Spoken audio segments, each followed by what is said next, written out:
नमस्कार dear student. कैसे हैं आप लोग। आई होप कि आप लोग बहुत अच्छे होंगे। तो चलिए, जैसा कि आप लोग यहाँ पर ध्यान दे रहे हैं, हम लिखे हैं, क्या लिखे हैं, मिशन 2023। जितना भी ऑब्जेक्टिव क्वेश्चन मैथ से बनेगा, जितना हम बताएंगे, इससे बाहर एक भी ऑब्जेक्टिव क्वेश्चन नहीं आएगा। इसलिए आप लोग मेरे चैनल से जल्द जुड़िए, चैनल को सब्सक्राइब कीजिए और लाइक कीजिए। चलिए, आज से एकदम बेसिक नॉलेज से टोटल ऑब्जेक्टिव बताएंगे। ये नहीं कि ऑप्शन नंबर बी सही है, ऑप्शन नंबर सी सही है, ऐसे कर करके नहीं बताएंगे। पूरा फुल डिटेल में उसको बताएंगे, क्यों होगा, कैसे होगा। तो चलिए स्टार्ट करते हैं, ध्यान दीजिए। देखिए, पहला क्वेश्चन कह रहा है कि निम्न में से कौन परिमेय संख्या है। तो आप लोग जैसे जानते हैं कि परिमेय संख्या उसी को कहते हैं जिसे हम p बटा q के रूप में लिख सकते हैं और रूट से बाहर आ जाए। तो ध्यान दीजिए, इसमें 4 गो ऑप्शन दिया है। पहला दिया है √3, दूसरा दिया है ऑप्शन नंबर बी दिया है 2√2 बटा में √2। तो यहाँ पर ध्यान देंगे हम लोग, तो √2 से √2 क्या हो जाएगा, खत्म हो जाएगा। यहाँ पर क्या बचा, 2। तो यही हमारा क्या हो गया, परिमेय संख्या। अब आगे बढ़ने की जरूरत भी नहीं है। ऑप्शन नंबर सी भी देखेंगे तो 4 + √5 है, क्या है, अपरिमेय संख्या।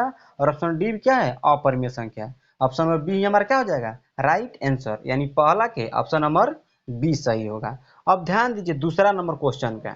देखिए, दूसरा नंबर क्वेश्चन कह रहा है कि किसी धनात्मक पूर्णांक a तथा b के लिए a कामा b का मस, यहाँ पर लिखा है मस, और फिर लिखा है गुणा a कामा b का लस। ध्यान दीजिएगा हम क्या लिख रहे हैं।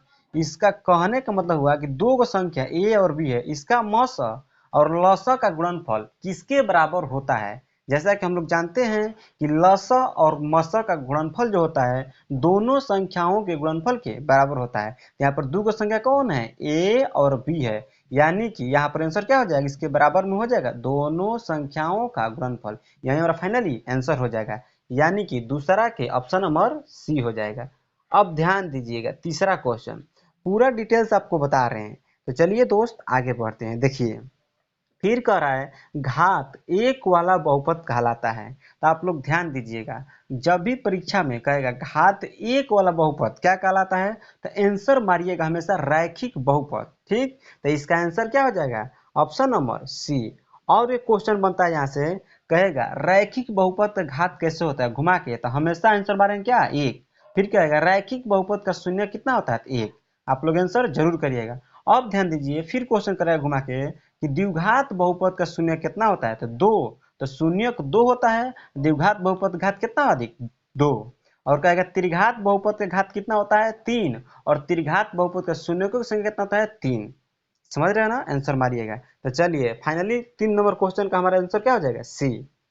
अब देखिए, चौथा क्वेश्चन को हल कर रहे हैं, ध्यान दीजिए चौथा क्वेश्चन के आंसर क्या होगा। देखिए, चौथा क्वेश्चन में कह रहा है त्रिघात बहुपद का सबसे व्यापक रूप क्या होता है। तो आप लोग याद रखिएगा, त्रिघात बहुपद का व्यापक रूप होता है ax³ + bx² + cx + d। यही हमारा फाइनली आंसर हो जाएगा, यानी कि ऑप्शन नंबर सी हो जाएगा। अब ध्यान दीजिएगा, यहाँ तो त्रिघात बहुपद पूछा है, लेकिन परीक्षा में घुमाकर ऐसे भी कह सकता है, कहेगा द्विघात बहुपद का व्यापक रूप क्या होता है, यानी सामान्य रूप। तो द्विघात बहुपद का पूछेगा तो ax² + bx + c होता है, और रैखिक बहुपद का पूछ देगा तो ax + b होता है। यही आंसर मारिएगा। त्रिघात बहुपद का पूछेगा व्यापक रूप यानी सामान्य रूप, तो ये वाला। द्विघात बहुपद का पूछेगा तो ये वाला, और रैखिक बहुपद का पूछेगा तो ये वाला आंसर फाइनल करिएगा।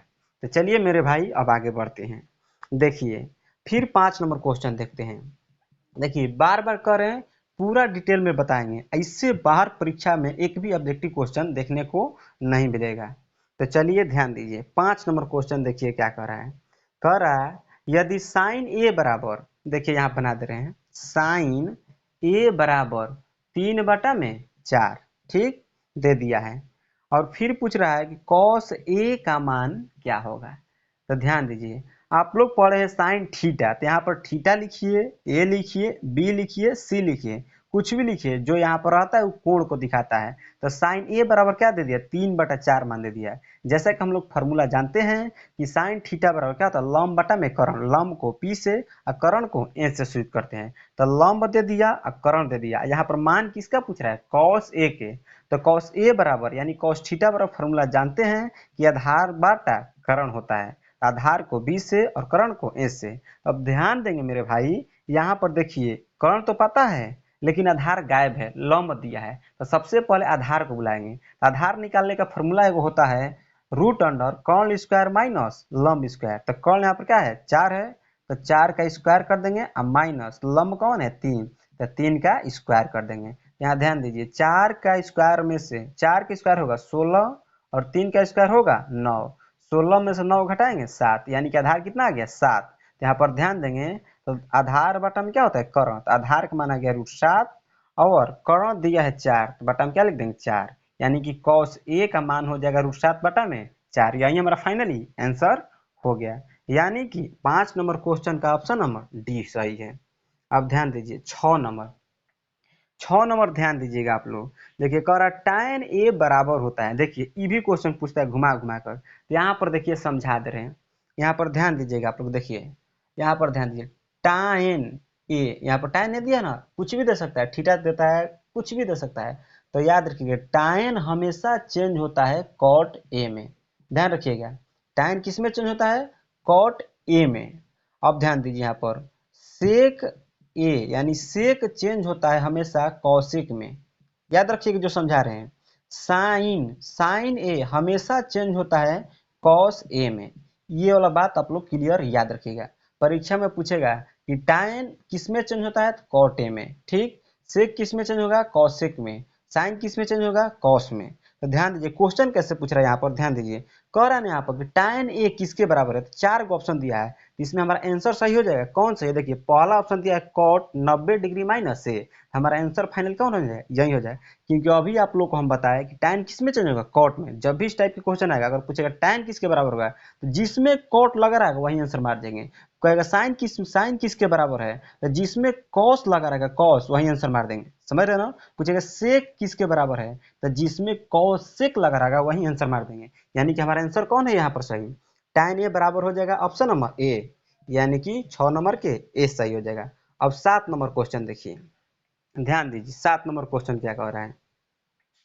किसी बिंदु की एक्स अक्ष से दूरी उस बिंदु का कहलाती है। कोई बिंदु के एक्स अक्ष से दूरी क्या कहलाता है, ध्यान दीजिए। पहले एक्स अक्ष और वाई अक्ष आपको समझना पड़ेगा। देखिए यहाँ पर समझा दे रहे, ध्यान दीजिए। देखिए इस सूतल जो लाइन होता है ना, इसे बोलते हैं क्षैतिज। इसे क्या बोलते हैं, क्षैतिज। क्षैतिज को एक्स अक्ष बोलते हैं, ध्यान दीजिएगा। और जो खड़ा लाइन होता है ना, इसको वाई अक्ष बोलते हैं, यानी कि वाई डैश। याद रखिएगा सूतल लाइन को एक्स अक्ष, खड़ा लाइन को वाई अक्ष। तो यहाँ पर क्वेश्चन कर रहा है एक्स अक्ष से दूरी उस बिंदु का कहलाती है। यानी कि कोई बिंदु मान लो इधर है, ठीक, एक्स अक्ष से इसका दूरी मान लेते हैं। यहाँ पर कोई बिंदु है तो इसका एक्स अक्ष से इस बिंदु का दूरी नापेंगे, तो ऐसे नहीं नापेंगे ना, इससे नापना, ऐसे। तो ऐसे नापेंगे तो कहाँ जा रहे हैं हम लोग, वाई अक्ष की दिशा में जा रहे हैं। तो याद रखिएगा इधर जा रहे हैं ना वाई वाला पे। तो यानी कि एक्स अक्ष से दूरी हमेशा पूछेगा तो आंसर मारेंगे कोटि। समझ रहे हैं ना। और कहेगा वाई अक्ष से नापी गई दूरी किसी बिंदु को, तो वाई अक्ष से नापेंगे, तो वाई अक्ष यानी वाई अक्ष ये वाला है, यहाँ से दूरी नापेंगे तो इधर जाएंगे, एक्स अक्ष की दिशा में जाएंगे, एक्स अक्ष की दिशा में। तो ध्यान दीजिएगा एक्स अक्ष से दूरी पूछेगा तो मारेंगे हमेशा कोटि, और वाई अक्ष से नापी गई दूरी पूछेगा तो हमेशा मारेंगे भुज। याद रहेगा ना। और एक बात बोल दे रहे हैं यहाँ पर, डायरेक्ट क्वेश्चन पूछता है कभी कभी, कहेगा एक्स अक्ष के निर्देशांक को क्या कहते हैं, तो आंसर मारिएगा भुज। ठीक, कहेगा वाई अक्ष के निर्देशांक क्या कहते हैं, तो कोटि, तो हमेशा मारिएगा कोटि। लेकिन यहाँ पर 7 नंबर जो क्वेश्चन है इसका आंसर हो जाएगा ऑप्शन नंबर बी कोटि। क्यों, क्योंकि कह रहा एक्स अक्ष से दूरी उस बिंदु का क्या होगा। फिर बोल दे रहे हैं एक्स अक्ष से दूरी पूछेगा, एक्स अक्ष से दूरी तो हमेशा मारेंगे कोटि, और वाई अक्ष से दूरी पूछेगा तो हमेशा मारेंगे भुज। समझ रहे हो ना।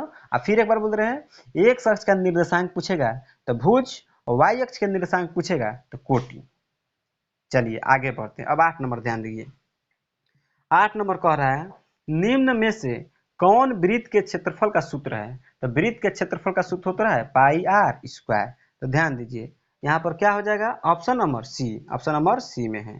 9 नंबर। देखिए इस क्वेश्चन कभी कभी घुमा कैसे कर देता है परीक्षा में, कह देगा ना किसी वृत्त की त्रिज्या है मान लीजिए R1, समझ रहे हो ना, आ कह देगा वृत्त का क्षेत्रफल क्या होगा। बहुत बच्चा इसमें गड़बड़ा जाता है। एगो ऑप्शन में दे देगा पाई आर स्क्वायर, आ एगो ऑप्शन में लिख देगा पाई R1 का स्क्वायर। तो हम लोग को क्वेश्चन में शर्त दे दिया है, क्या कह रहा है कि वृत्त की त्रिज्या R1 है, समझ रहे हो ना, तो पाई आर स्क्वायर नहीं होगा इसका क्षेत्रफल। अब वृत्त का क्षेत्रफल क्या हो जाएगा, पाई R1 का स्क्वायर।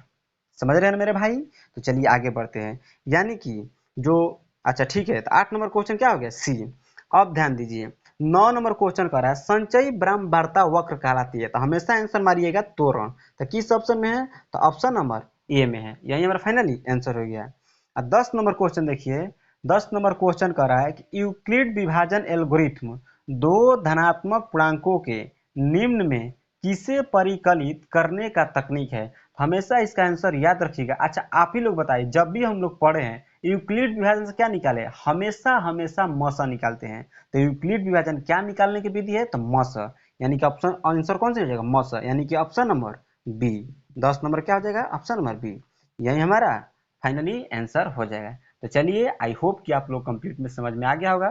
फिर मिलते हैं नेक्स्ट वीडियो में। ऐसे ही इसी वीडियो प्राप्त करने के लिए आप लोग चैनल से जुड़िए, चैनल को सब्सक्राइब कीजिए और अपने दोस्तों के पास भी शेयर कीजिए। पूरा A to Z पढ़ाएंगे। 2023 में गारंटी दे रहे हैं, मैथ में एक भी ऑब्जेक्टिव क्वेश्चन इससे बाहर नहीं आएगा।